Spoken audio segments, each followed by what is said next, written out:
symposium. I am George Meitzner, not Bob Weber. Bob Weber is on the plane, I think, on his way back, and he'll be back tomorrow. We'll talk with him then. Before we start, a couple of suggestions. One is that the speakers who have slides load the slides into the carousel well before their talk, because the slides have to be taken back behind the stage and loaded. Another is when you have questions at the end, I'd like you to just line up at the microphone, and then we'll know who you are. The first speaker this afternoon is Gar Hoflund from the Department of Chemical Engineering at the University of Florida. And the title of his talk is Surface Characterization Studies of Fresh and Used Alumina-Supported Silver Catalysts for Ethylene Epoxidation. Do I need the microphone? Yes.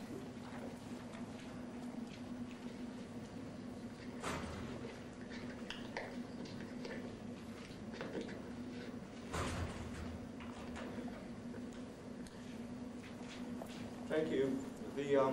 The work that I'm going to discuss today was done in collaboration with David Minahan at Union Carbide. And we've been working on these catalysts for almost 9 years at this point, and we're just now starting to tell the story. And so this is more or less the introductory portion, and I'm just going to give a few highlights of the various types of studies that we've done. As you know, ethylene oxide is a very, very important intermediate, particularly for producing ethylene glycol. The reaction is carried out over silver supported on alpha alumina and low surface area support. And in addition to forming ethylene oxide, the valuable feedstock can also be burned to form carbon dioxide and water. And so both the activity and the selectivity are quite important in this reaction. The history, this reaction and this catalyst have been around for a long time. It was discovered in 1931 by Lefort and commercialized by Union Carbide in the 30s.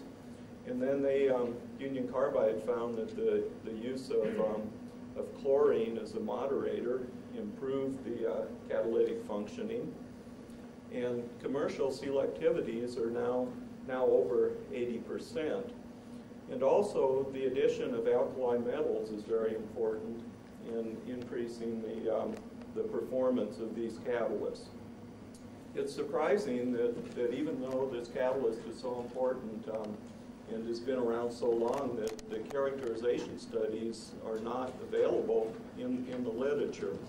A lot of work's been done over single crystal silver, polycrystalline silver, and quite a few reaction studies have been reported over the real catalyst, but very few characterization studies on the real catalyst.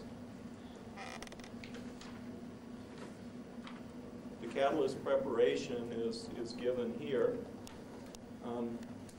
It's based on lactic acid solution. Now, in some cases, we added cesium as a promoter.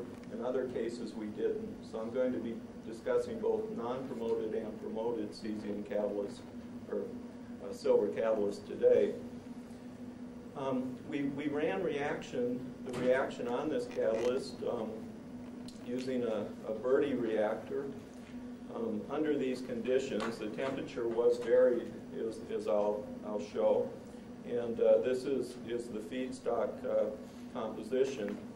The ethylene chloride was added as the moderator. In these studies, we've used a wide range of different techniques, including scanning electron microscopy, EDS, ion scattering spectroscopy, XPS, Auger electron spectroscopy.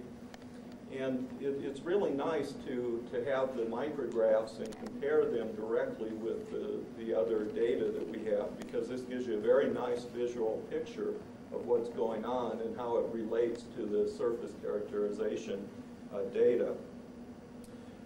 Now these micrographs were taken using a very low energy, 2 kV, and so they're quite surface sensitive micrographs.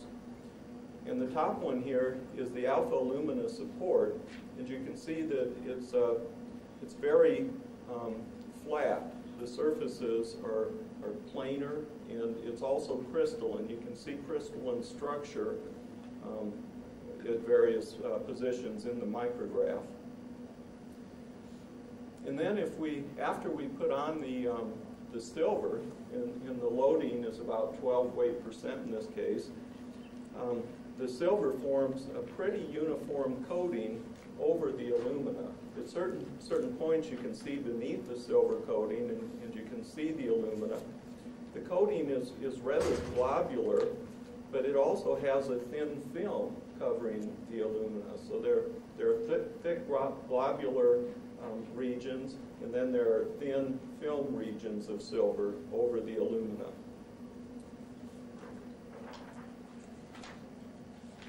The EDS data are shown here. These are obtained from the alumina support, and 2 different points were picked on each surface that would appear to give the highest, greatest difference. And so the alumina, as expected, is pretty uniform. And with the silver catalyst plus the cesium promoter, you can see that it's also quite uniform. So there's very little difference in composition across this surface according to EDS.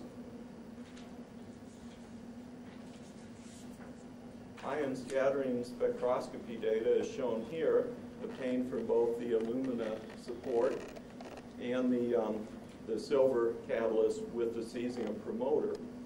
On the support, there are many different species that are apparent. The carbon is present, it's actually present as an aluminum carbide from burnout material informing the alumina. Silicon and sodium are added, and a few weight% as binders to hold the alumina together.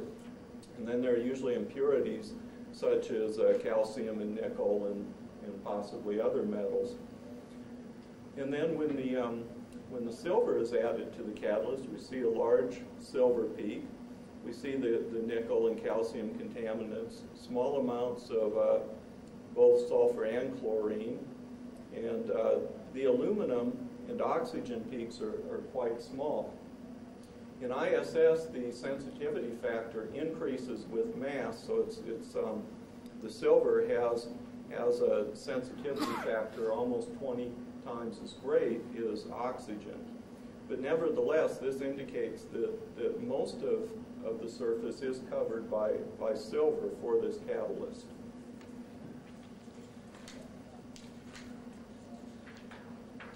Ion scattering spectroscopy examines only the outermost atomic layer. So it's really a wonderful technique to use in catalysis because that's the layer where catalysis occurs. Other techniques such as Auger spectroscopy and XPS probe much more deeply beneath the surface, and probably typically about 10% of the signal comes from the outermost atomic layer. So the Auger data and the XPS data are probing much more deeply beneath the surface than ISS, and by using all of these techniques in conjunction with each other, we obtain a depth profile of the catalyst surface. So here's the alpha alumina, and it's characteristic of an alumina or sapphire spectrum. Again, we see some contaminants, the calcium, and then here's the silicon binder. And then this spectrum is taken from the fresh catalyst with cesium, and the silver is very large, much larger than the oxygen, and the cesium promoter peaks are apparent in this spectrum, as are small peaks due to chlorine, sulfur, the silicon binder, and the aluminum. XPS data are quite similar. are in agreement with the Auger data. Again, we see from the alumina support, the spectrum is quite similar to that just from any alumina substrate. And then after the silver is added, the silver peaks are quite large. The aluminum peaks are reduced in size, indicating that the silver is covering the alumina.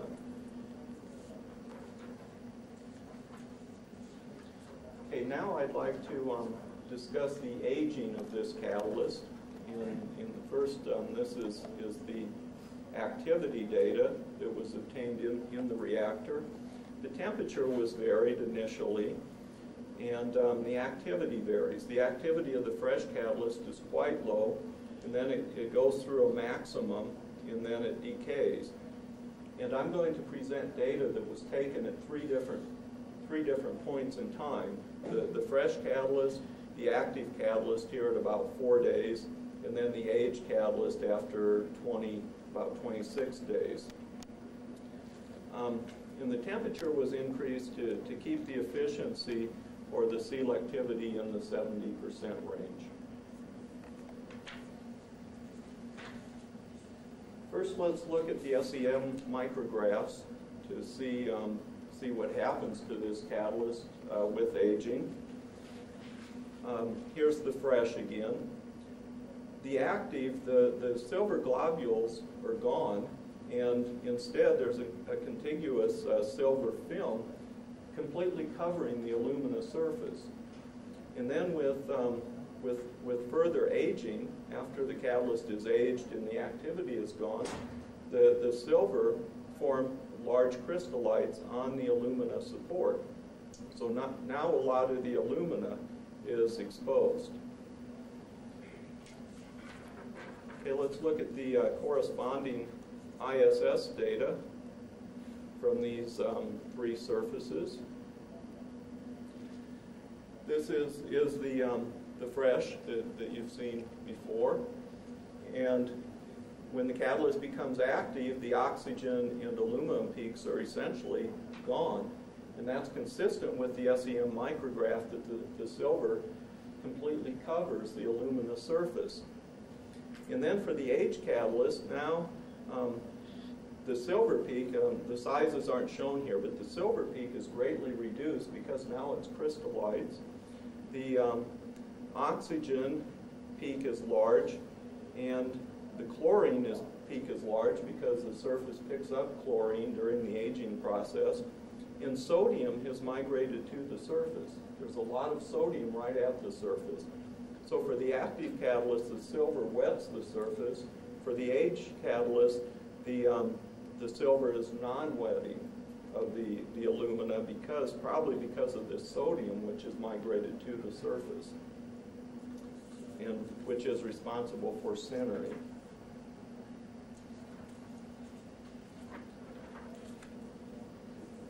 Now the Auger data tells us something really interesting about the use of surface spectroscopies for analyzing catalyst data.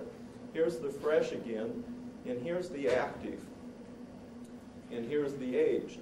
You can see the silver to oxygen peak goes way down, as expected. Now there is no compositional change. The composition of all these surfaces is identical because it's the same surface, just as a function of aging.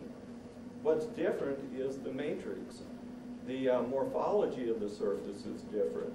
And this is something that often gets ignored in catalytic studies, where we make the homogeneous assumption and then we calculate a composition.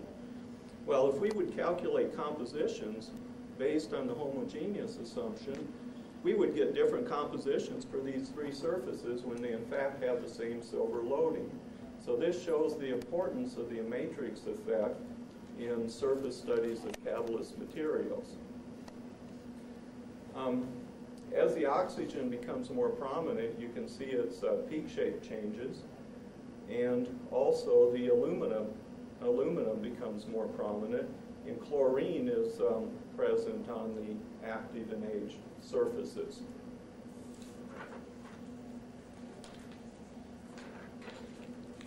The XPS data show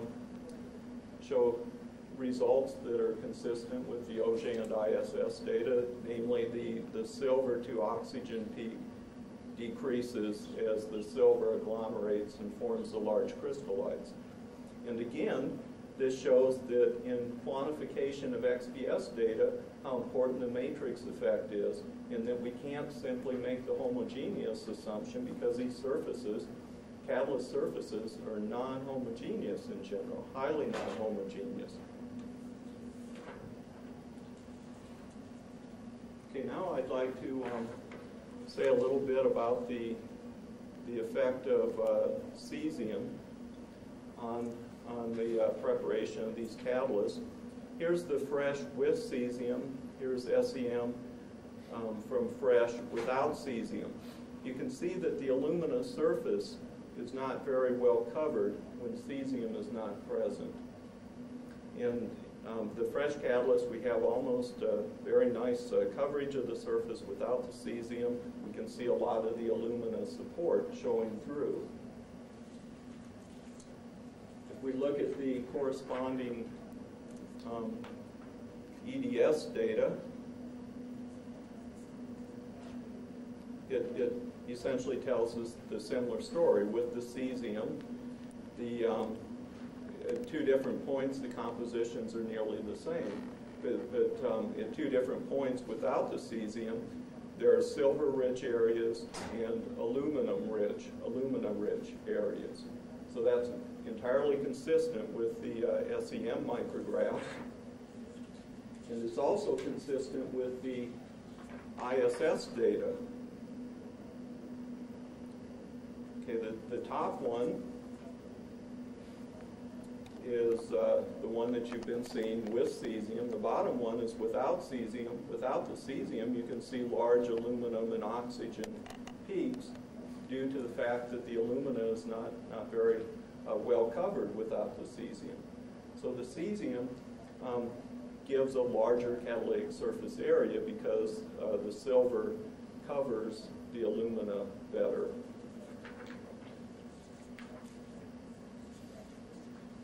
The same thing is true if we look at the Auger and we look at the silver to oxygen peaks with cesium and without cesium. Again, the silver peak is much smaller compared to the oxygen when cesium isn't present because the silver is more agglomerated. I'd like to point out again, there's approximately the same amount of silver on both of these surfaces. The difference in the relative peak heights is a matrix effect and not a compositional effect.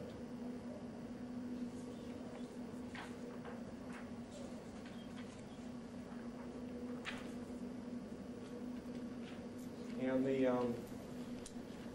XPS data are also consistent with both the Auger and ISS, EDS, and SEM data. If you look at the silver to oxygen peak, it's much larger for the cesium than with cesium present than without cesium present. Again, because of this better dispersion of the silver across the film. Now there are quite a few things I am not going to talk about today. We have high resolution spectra of all the different XPS peaks. And the chemistry is exceedingly complicated. The aluminum peaks indicate multiple states, the sodium, the cesium, the silver, the oxygen, and they all vary with all of these different preparations and pretreatments. And we're working on understanding the detailed chemistry of these surfaces. And so that'll most likely be the direction that we'll be continuing in.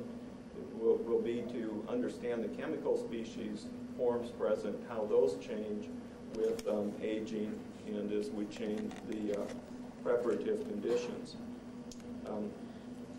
So in summary,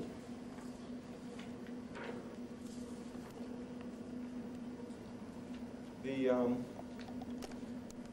alumina support contains a silicon and sodium binder. The binder appears to have a very large influence on the agglomeration and aging agglomeration of the silver and aging of the catalyst. And then there are always a number of small metal impurities present. The cesium promoter causes the silver to adhere more uniformly across the support, and it retards aging as well. In the ISS spectra, we do not observe cesium, and that indicates that the cesium is not in the outermost atomic layer. Now, it could be covered, there could be some oxygen just above the cesium. We have depth profiled these catalysts with ISS, and we do find a large cesium peak at the silver alumina interface. It's interesting to use the multi-technique approach so that we can get a comparison between all the different types of spectra, and we can see what's happening as a function of depth, and we can also relate the compositional changes which occur to matrix effects, which are also occurring. So there's a very complicated interplay between the composition and morphology changes. The oxygen to silver and aluminum to silver peak height ratios increase with sintering and age, and so this approach gives a very nice way of looking at catalyst aging and particularly at sintering. I'm not going to talk much about the chemical states of the silver. It's very complicated. There are oxides present, and the amount of the oxides change with all the variables, and there's subsurface oxygen present. And so a lot is going on in this catalyst. It's not simply a silver metal catalyst, which silver metal exhibits much poorer activity in general than these catalysts. So at that point, I'd like to thank you for your attention.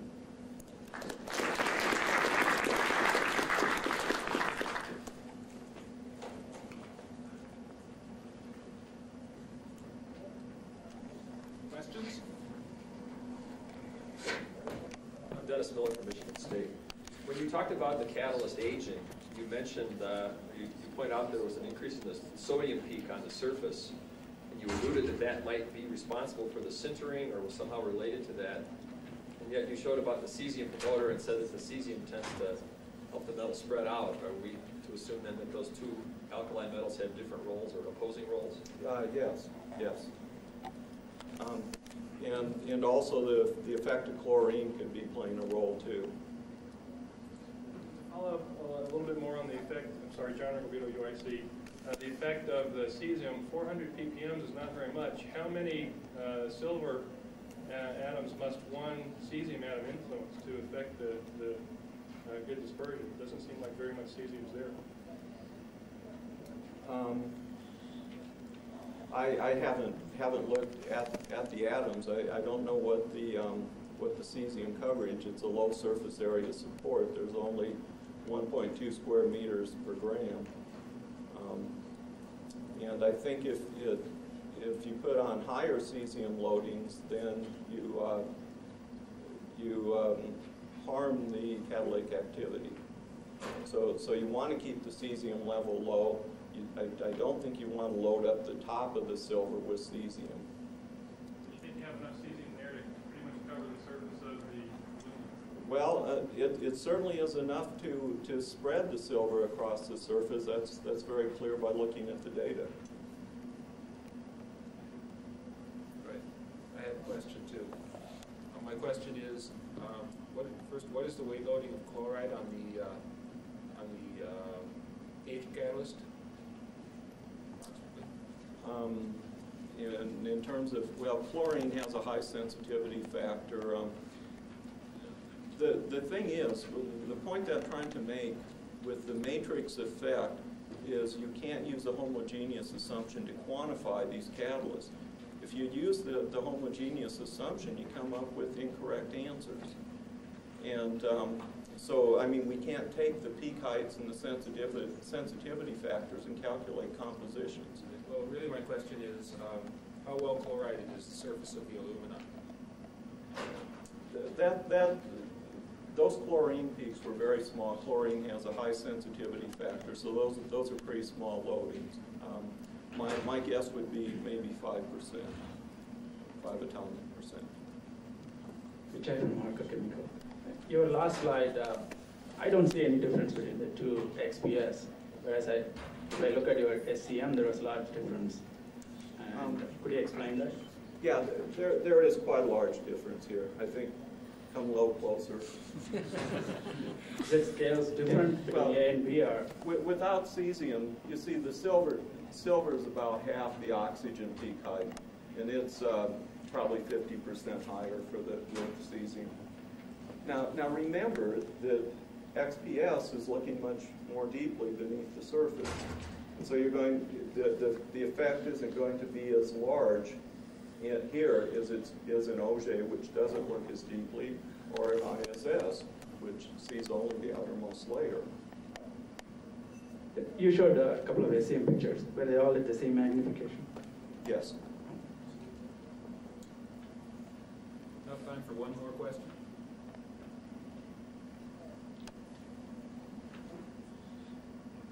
All right, thank you, Gar. Thank you, Gar.